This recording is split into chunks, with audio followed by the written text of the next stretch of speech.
Hello, everybody, and welcome back to the Som TV podcast. My name is Jason Wise. We got a fun one today, everyone. On today's podcast, I have Chris Bayer of Vaso. This is a very, very interesting startup. A guy who he sells his own vermouth, makes his own vermouth. But what's fascinating about his story is that he'll try anything. I'm calling this episode "The Man Who Will Ferment Anything," and it is one of the most fun conversations I have had all year. And honestly, I love the stuff. He sent me some and I drank it. Boy, oh boy, you're in for a treat. Before I get to this conversation, I do want to tell everybody we have a sale going on our blind tasting card game. This is a card game where everyone gets together, they bring a bottle, and you practice blind tasting. And it is also one where you get to be in a competition with everyone at the table. It's a lot of fun. Go to blindersgame.com. It's 50% off right now, and that sale is just about to end. It's only going for another couple weeks. So if you're thinking about getting one or you need a gift for somebody, go to blindersgame.com. Also, subscribe to Som TV, guys, at somtv.com. All right, everybody, without further ado, my conversation with Chris Bayer, the man who will ferment anything. Chris Bayer has started a company called Vaso. I'm in love with the idea of this company. Welcome to the podcast, I should say. Thank you for joining us. Thank you for having me, Jason. So you have this company, Vaso, and you stop here and keep me honest if you'd like. You make mixers for cocktails. I will stop you. Yeah. I make vermouth and aperitifs. I kind of hate the word mixers because it sounds like, the tequila margarita mixers that you're getting at the grocery store. Yes, vermouth that is and true. Vermouth and aperitifs, very much their own drink, a lot of history in that. So yes, you can mix them. In the industry, we often call them modifiers. No, it's great. So I was obviously doing a podcast with a very good friend of mine, guy that's been in all my movies, Steve Mathias, and a winemaker. And we were talking about making wine with fruit and other substances. And I mentioned tomatoes and how I had a tomato wine and I want to make a tomato wine. And I was talking to Steve and he mentioned that he had a vermouth made from tomatoes. And I said, man, I got to try that. And you reached out and said, I'm the guy who made the tomato vermouth, which made me very happy to know that you listened to the podcast. But it also made me immediately need to try your tomato vermouth. So you sent me some, and you also make all sorts of infused vermouths. Before we get into, doing a little bit of tasting, I want to start with, how did you get into vermouth? How in the hell does one decide? I mean, I'm assuming when you were a young man, you dreamed of making vermouth. How did you get to this point where this is what you did? Yeah. I'd love to say that I came out of the womb sipping, dry vermouth, but that was definitely not the case. Very pretentious. I would like that. Yeah. Kind of a long story. So, I've always been into food, and as I got older, got into drinks, but was cooking at a young age. And kind of my first foray into wine was a good family friend, a man named Roman Bayer, who's actually not related, same last name, but a good family friend, started making wine in the late 2000s and just started off as a hobby, brought a couple of my dad's friends together, including my dad, and they started making wine. They loved wine. They loved having just basically unlimited wine for them to drink. And so they ramped it up. And when I graduated from college, I got involved with the group, learned how to make wine with them, and just fell in love with it. We were going up to Napa, picking the grapes, bringing it down to where I grew up in Los Altos Hills, doing the crush, the bottling, everything. It was at some guy's house. So this is very much like a garage winery type of deal. But in the biggest production year, we made 10,000 bottles. So it was 5 families. You can imagine how much wine each family got. We were drinking a ton of wine. And obviously, it kind of planted this seed that maybe we should start selling it, because we're not going to drink 1,000 bottles of wine in a given year, as much as my parents tried. So that planted the seed. I was an engineer at the time, actually, a software engineer. I realized that wine was not a great industry to get into. It's so competitive. There's so many great people making wine out there, and I didn't want to just join that industry and not really have some sort of differentiating factor. So I started making other things. I was making beer, and then I was making mead. I was infusing fruits and spices into mead, and sort of liked it, sort of didn't, and then realized I didn't like honey that much. Not enough to just drink it. And so I took the honey out of it. Meat industry is incredibly competitive from what I hear. Yeah. I think it's like 600 years ago. 1,000% year-over-year growth. They went from selling 1 bottle to 10 bottles last year. So that's incredible. That I've heard so many people that say they want to make meat, and there's a couple like meaderies around that do it, and I don't think it's a big industry. It does not taste good enough. And I took out the mead, and I was fermenting fruit juices, coconut water, pomegranate juice, infusing stuff in there. Can I ask, were you in prison doing this? Is this like making fruit cocktail like wine? And yeah, in my bathtub right here in San Francisco, we're just some baker's yeast and whatnot. No, I mean, it was here in my kitchen. Actually, I would buy like jugs of pomegranate juice and pitch some yeast in there, and had those 5-gallon carboys that you fermented, and so I'd be fermenting this stuff, racking it and everything. So like literally in my kitchen, I was making essentially fruit wine. Some of it was actually pretty good, and some of it was very bad. I fermented coconut water, which when you ferment out all the sugar of coconut water, it's just salt water. And so I was going to say, it's like Gatorade from hell. Yeah. It's just the salt and alcohol, and oh my God, it was so bad. So that wasn't great. And one of the interesting things I learned from that is that everything I fermented fruit-wise basically tasted like a riff on rosé wine. They all, you get like, if you ferment blueberries, pomegranate, peach, whatever, they kind of just taste like different wines. And that taught me a really important thing, which is that sugar is just super imperative to having the like true flavor of fruit. And so I would add back sugar to these things. Peach wine, you add back sugar and it actually tastes like peaches instead of a, stone fruit aroma in a rosé. So that was one thing I learned from that journey. Fast forward a little bit, I was making a bunch of cocktails here. I love a Manhattan. I get obsessed with anything that I get into. And so I was trying to make the best Manhattans, got some Carpona Antica, and learned that it spoils if you don't refrigerate it. And if you do, it spoils after 2 to 3 months. So you need to drink it fairly quickly. And they sell those Carpano, like 1.75 liters. They're massive bottles. And that would be, 50 Manhattans. And I didn't want to drink 50 Manhattans in 2 months. That would absolutely ruin my liver. So I was looking up other recipes and found out that people in Europe drink this stuff on its own, on the rocks, as a spritz. And I was fascinated by that. So I started making spritzes with Carpona Antica, loved them, and then started serving them to friends. They thought I was playing mixologist, mixing up these fancy cocktails, and it was literally just Carpona Antica, soda water, and an orange peel.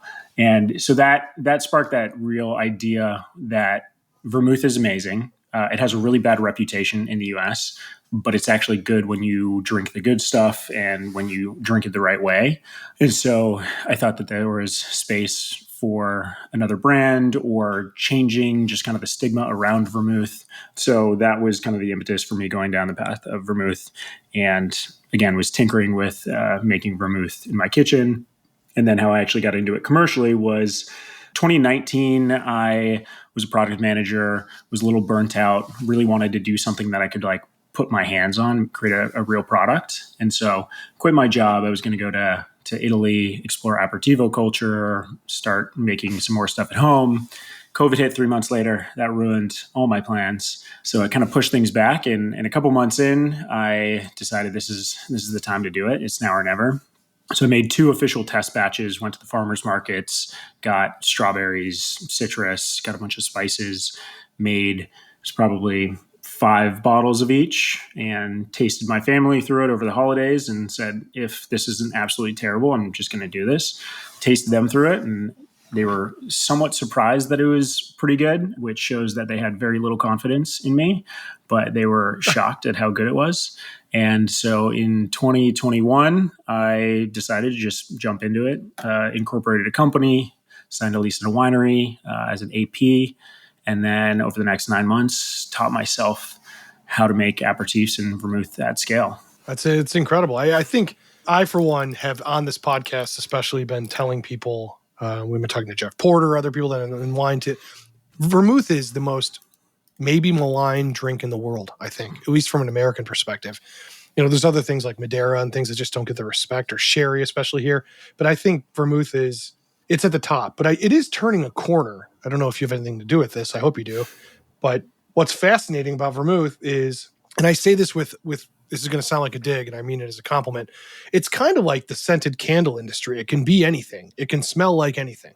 And so if you like candles and you like gingerbread, you can have a gingerbread candle. If you like to drink an aperitif, I mean, I have proof from you sitting in front of me. This is an anchovy vermouth. I cannot wait to talk to you about this. And then also, I want to hear more about what didn't work. If anchovy vermouth did work, I'm sure you tried a few things where you're like, maybe not.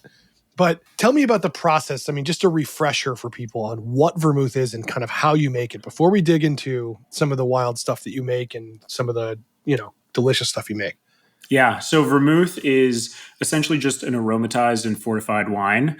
Aromatized means that it's got fruits, spices, botanicals infused into it, and then fortified means that you're adding some sort of spirit to bring it up in alcohol.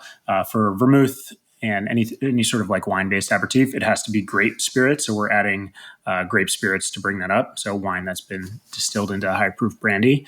So that's vermouth. We also make aperitifs. It's essentially the same process. When I first got into this, vermouth did still have that stigma. And so the master plan was sort of start by calling these things aperitifs and then get people to trust us and then start to tell them that they're actually drinking what is essentially vermouth and then start making vermouth. Now that they've trusted us to make good stuff, they'll hopefully try that and be open to it. But we do make aperitifs in vermouth, and stylistically, we still call some of them aperitifs. I mean, aperitifs it's tough. It's a much larger class of drink. It's also, it's not regulated here. I mean, you literally could be putting cat food in this stuff and calling it vermouth in the United States. It's not like you're in like someplace in Italy where they're going to knock on your door and say, that's not the kind of asparagus you said it was. So, I mean, does it matter really? Yeah, it doesn't really matter. Aperitifs is so general, and it's not actually a drink. People ask me what an aperitif is. It's more of a time and place. It's something that you drink before dinner. So you can have Campari as an aperitif. If it's in a spritz, you can have Campari on its own as a digestif after dinner. So it's kind of a vague term, but aperitif just sounds like a little sexier, and people are more willing to try that. My young, when I was first starting this, my like 20-something friends would not touch vermouth, but they would drink an aperitif. So there's a lot of interesting marketing things around naming too with that. But vermouth, interestingly, in Europe, it has to have wormwood in it. Vermouth comes from the German Vermwood, so it has to have wormwood to be considered a vermouth. Otherwise, it's just an aperitif line like Lillet or Coca Americano. Here in the US, you don't have to have wormwood, and we don't use wormwood because you've got to get then things tested for thujone, and you've got to send samples to the TTB. And, I don't want to go through any government approval that I don't have to. So I just Sounds steer expensive. clear of that. Yeah. And, the government is highly efficient at what they do. So we try not to use any highly regulated things. So vermouth, the TTB says that for something to be classified as vermouth, it just has to essentially have the likeness of vermouth, which is such a meta analysis. It's like, if it's like vermouth, you can call it vermouth. Yeah, if vermouth explodes and gets more popular, you're going to be in trouble. They're going to regulate it a hell of a lot more. But right now, embrace its positioning, because it is funny to me. What I always thought of vermouth as the stuff that sat on my grandmother's liquor cabinet for 48 and a half years. And, but then when I started bartending, I worked with a woman who was from the Czech Republic, and they just drank vermouth. And I couldn't believe it. I'd never seen anything like it in my life. I was freshly 21, and she's just drinking vermouth on ice. And I thought, that seems disgusting. And then I tried it. And then, of course, through 100 trips to Europe, I have vermouth all the time. It is a class of beverage that deserves a lot more respect, as we've said. Let's get into some of the stuff you've made. So really quick, do you ever ferment any of the ingredients we're about to talk in there? Or is it all sort of, when you say aromatized, sort of soaked in it? I mean, it's kind of like when you see the vodka jar with pineapples sitting in the bar, and the pineapples are $1 a piece. Is it like that when you're making this, or are you ever co-fermenting? Yes. The wine that we use is obviously fermented, but after the wine is finished fermenting, we try to only macerate everything. No fermentation happens after that. Sometimes, well, I shouldn't say no fermentation happens. We don't intend for fermentation to happen after that. But one of the fermentation's like Jurassic Park. Life finds a way. Exactly. Fermentation will find a way if you're not careful. Totally. Yeah. And I found early on that fermentation, it blows off so many volatiles. So you just lose so much. So the best way, we use strawberries. If you want to keep that strawberry flavor in there, the best way to do that is just to keep the strawberries unfermented. And so simply infuse them. So that's what we typically do. Well, as you said before, you sort of lose the soul of it. It becomes like a soft rosé instead of tasting like the actual thing. I think having had, the Mathiasins, in particular, the whole podcast, we started it with that peach wine that Stephen made. So that was something he mentioned, that it smells a lot like a peach if you do it, but then it doesn't taste like it if you don't do it the right way. So now, obviously, you have your standard, not standards a loose term, so I don't want to demean, but your other main sellers. Would you consider like this tomato vermouth or the anchovy vermouth I'm looking at? Are these kind of like, forgive me for this, but kind of gimmicky, meaning you're doing it as kind of a look at this cool thing, or are you doing this as a legitimate like this is a new class of thing that I'm trying to expose you to? Because I'm sure these sell out pretty quick. But is this, at your main tier, or are these kind of like what I would call like the Sam Adams seasonal things, Yeah, we do limited releases, and so I would consider these more limited releases. The idea is that we have some flagships that stay in the portfolio year round, and then we do limited releases or experimental flavors to see kind of what works. And we have our black labels are called Eclipse. If you look at them, look at the bottles, they are all limited release or experimental, and they teach me about different ingredients we're using. They also let me test different flavors and ingredients in the market. And so we can actually sell these things to bartenders and consumers and see what they like. Some might not work as well, and some might be huge hits and people will keep wanting them. Everything we've produced, people have wanted more. So there hasn't actually been a flop in the market, which is interesting. Even anchovy. We'll see if we produce it a couple more times, if people keep buying it, but they're not gimmicks. These are kind of rooted in, I love going out to bars and kind of seeing what like the most innovative bartenders are doing. And so these are rooted in real things in the market. They have real use cases. And I would never do something that doesn't work in a cocktail or, on its own. First, let's start with the vermouth, the tomato vermouth. I'm gonna open it and pour a little bit here. I've had this. I actually thought it was fantastic. I got to be honest with you. But I'm gonna pour some right now and just taste it, just so people can kind of understand. This one is, God, does it really taste like tomato? And it's got like the not pyrazine quality, but the green. There's like this green element that if you ever get like tomato seeds and you bite down on them and they kind of pop a little bit, it's a taste that's like nutty and green and vegetal, and it's in this. It's like so fascinating to me the way this tastes. This is really good. Like, I'm really pissed off I didn't have this idea, because I really wish I had made this. This is really good. Thank you. Well, maybe you did have that idea. Yeah, well, it's parallel good ideas do happen. There was Deep Impact and Armageddon nearly in the same year. So there are parallel good ideas, but this is really fantastic. Like, how would you drink this tomato vermouth? Like, what would you make with this? Yeah, so it's a dry vermouth. This one actually has no sugar. A dry vermouth can typically go up to 50 grams per liter of sugar, but we decided to go bone dry for this. The classic is a martini, a tomatini, and I started this tomato project in 2023. I bought a bunch of tomatoes, put them in brandy. People thought I was absolutely insane for infusing tomatoes at that time. And then the next summer, the tomatini as a cocktail kind of blew up, and it was perfect timing.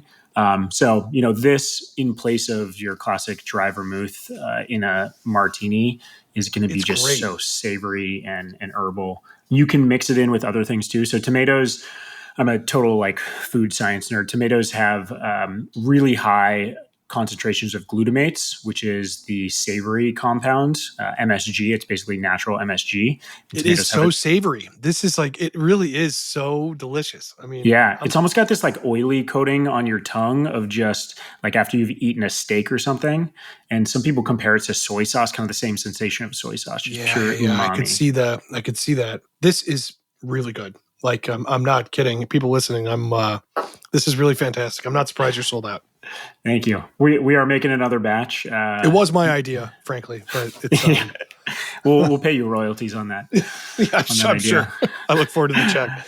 The green note you have there, it's interesting. So we use the tomatoes, which when you infuse tomatoes and you don't get them fresh, and if you talk to bartenders or chefs about this, they use tomato water a lot, but tomato water does not stay fresh for longer than a few days. And so when we infuse the tomatoes, we had this like really rich, deep umami note, but we weren't getting that freshness of the tomatoes. And so what we did is the following year, we picked young tomato leaves just straight off the vine and infused them. And you get that green note, that kind of herbal vegetal quality. It's almost like a little mentholy when it's fresh too. But I got that idea because I was working with my tomatoes in my garden, and every time I would brush up against the plant, my hands would just smell like tomatoes for the next 2 hours. So I wanted to put that in there. Tomato leaf is a major call that in the first Somm movie, a lot of the guys would call. They would say tomato leaf as a call for certain wines. And it's exactly what you're describing. That kind of mentholy. I can picture the smell right now. I can picture walking through a garden and hitting those leaves and smelling it.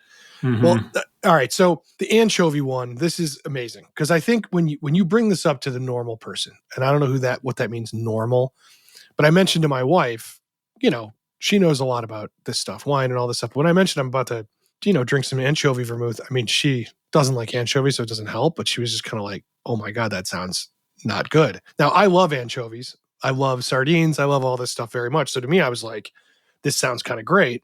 And if you think about what it would be mixed in, I imagine, God, in a martini, this would probably a dirty martini or something. This would be phenomenal. I bet. I've never tried it. I'm going to do it right now.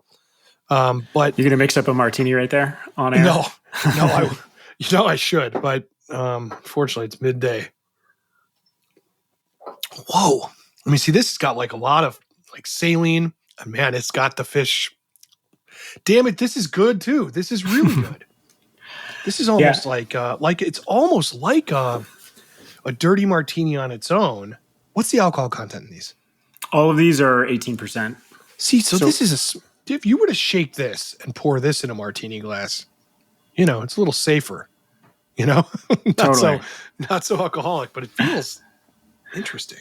Yeah. I mean, drinking my 2 ounces of that my mom would love this for real. My parents are big martini people, and so they use vermouth and they've gotten into different vermouths. And, how long do these last once you open them? Are they, if you refrigerate them, how long would you say? Put them in the fridge 2 to 3 months. They'll be fresh, is what I say. They'll last longer than that. But you prefer the 2 month or under place? Yeah. For kind of the truest expression. The reason why the science behind that is above 16.5%, 17% acetobacter can't survive. So they will never turn into vinegar. And it's just more microbially safe. But they kind of oxidize, and so you'll notice some of them will take on kind of that nutty sherry note, which can be good for some. Like regular vermouth, if you get really good vermouth, it'll essentially become a good sherry. For something like a solstice, which has a lot of fresh fruits in it, it will get a little bit more oxidized marmalade-y, and maybe you want something a little fresher. So kind of depends on. Little too rich, kind of just moving in that direction. Yeah, this is phenomenal. So, all right, when you do the anchovies, are these any old anchovies out of a can? Are you, are these artisanal anchovies? What are we talking about here that you're putting with this? And I want to know the ratio too. How much anchovies does it take to get? Because I can taste them. It tastes like salty, not overbearing, by the way, but it's like a salty, almost like a little bit of olive brine. It almost tastes like there's like, if you were to take the juice from an olive jar, good one, and pour it into a little bit of vodka or something like that, it kind of has that, the essence of that. It's not what that is, but it's sort of similar. Yeah, maybe a little bit of the oiliness from the olives that you get there, like that rich mouthfeel too. Sure. So we partnered with Fishwife on this one. If you know Fishwife, they make amazing tinned fish. Yep. And the idea behind this, I had this idea last year or so, and I wanted to do an anchovy vermouth after we had done this tomato vermouth and olive vermouth, and I was just really leaning into savory. We also did a miso sweet vermouth, and everyone's been loving those. And so I'm on a savory kick, if you couldn't tell. But I thought, what is the most savory thing ever in the world? And apart from like soy sauce, it's fish, it's anchovies, it's fish sauce. And so I wanted to maybe partner with a tinned fish company and do this. And I can talk about the marketing plan after, but because it's just such a crazy concept that I wanted to capitalize on the marketing. But for production, we are using the Fishwife anchovies. They're packed in oil, so we drain the oil from them and then infuse those in brandy, which is kind of how we infuse everything. That jar looked like brains. You've just got anchovy fillets soaking in brandy. And yeah, if you don't like anchovies, the look of that is enough to make you throw up. But I'll send you a picture after. We did that for... I hope that's on the back label. If you don't like anchovies. Yeah. We infused those for 4 weeks and then strained them out. I thought anchovies were going to be just too crazy. And so I wanted to go like really light on them. I used about an anchovy per bottle is kind of where I was at. And that turned out to be pretty subtle. And anchovies, fresh anchovies, they're not as fishy as you would think. And when you infuse them in oil, the oil pulls out a lot of the fishiness. So they have this kind of like sweet, umami, almost caramelized note. And so I supplemented that with some fish sauce because when you ferment fish, it just breaks down all of those proteins into pure savory fishiness.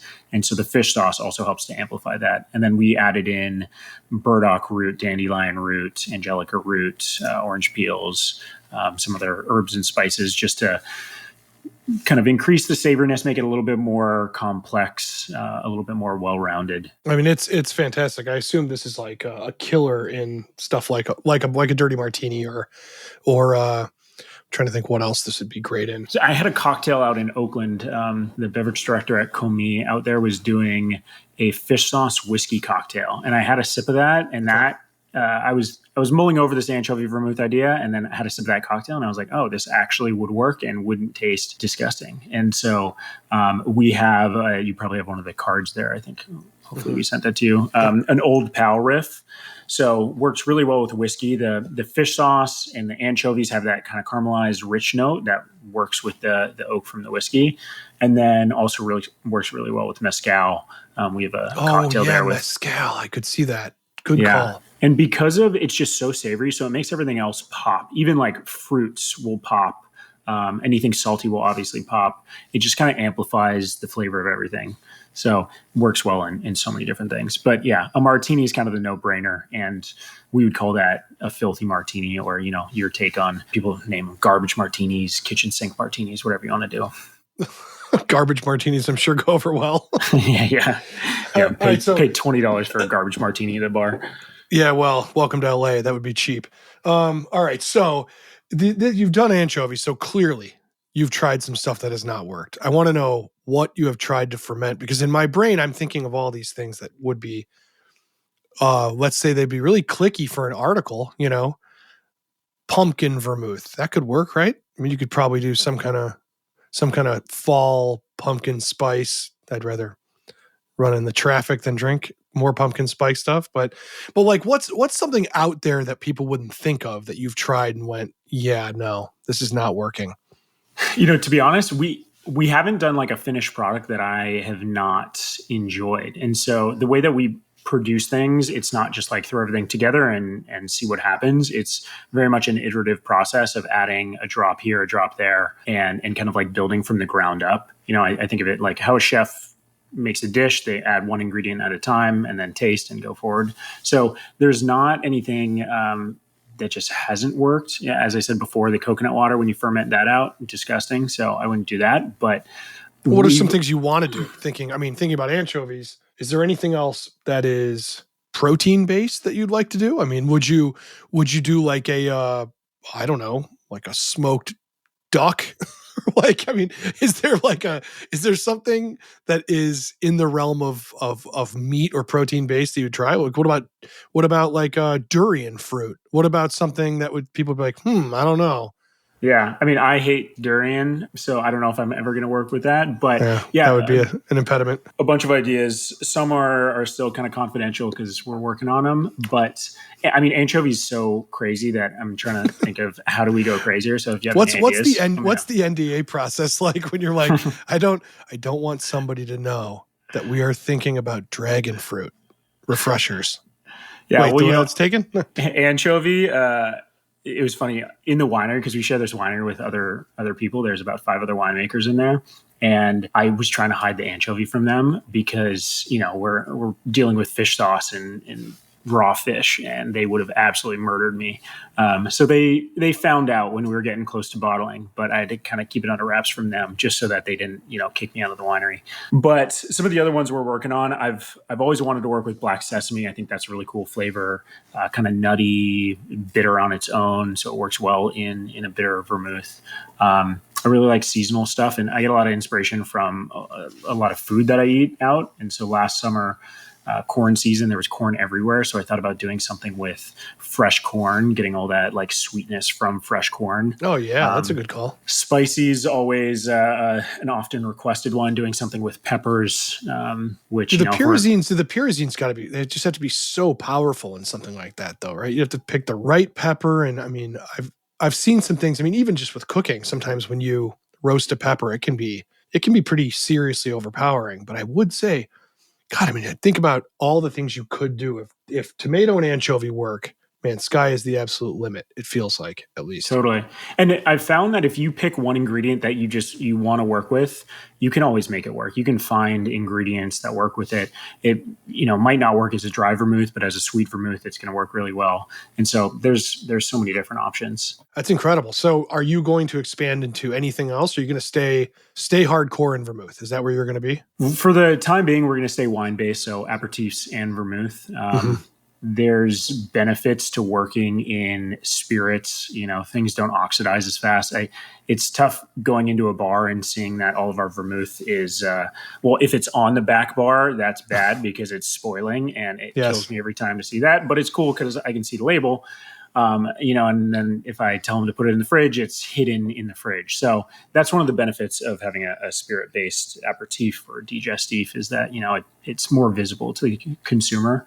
But yeah, no plans anytime soon to do that. The goal is really to make vermouth cool again. I don't know if it was ever cool, but if we can make it sexy, that'd be the ideal end goal. But people are ordering martinis and calling out the gin that they want. Why wouldn't they call out the vermouth they want too? Once we achieve that goal, maybe we'll get into some other stuff. But for now, I just think the vermouth kind of platform is such a cool thing to go down. Yeah, I love it. I can't wait till you do dog food, cat food, vermouth. All the essentials. I do think of like all the ice cream flavors. They work for a reason. Totally. a lot of the high-end kind of hipster ice cream places that do things you wouldn't expect are ones to think about, because some of those weird flavors, surprised you. Have you messed with lavender at all? I've worked with lavender. We haven't put it into a finished product, but it's kind of like a dominant flavor whenever you put it with anything else. It becomes a lavender vermouth. So people love it. It's kind of back to that like pumpkin spice thing. A lot of people. I'm like thinking about candles, Gwyneth Paltrow's vagina candle, something like that. Any that'd make a good vermouth. Yeah, let her call me, and I'll show her around the winery. It's just Gwyneth at goop.com. Pitch that idea. She'll love it. Well, this has been enlightening. I will say, tell people where they can. I know you're sold out of a lot of things, but you do have some things left. Where can people order this? I really have to say, I'm blown away by how good it is. I would stock this tomato vermouth in my house perpetually if I could. In the fridge, hopefully. In the fridge. They can buy us. We ship D2C around the country, so drinkvaso.com. We're distributed in California right now, our home market. So bars, bottle shops. But people can get it shipped otherwise in the United States right now if they're in the U.S. Okay. Yep. And tomato vermouth is coming back this summer. Right as those tomatoes come into farmers markets in NorCal, our tomato vermouth will be out sometime in June, probably. Great. All right. Well, this is awesome. I really appreciate it. And send me some more stuff.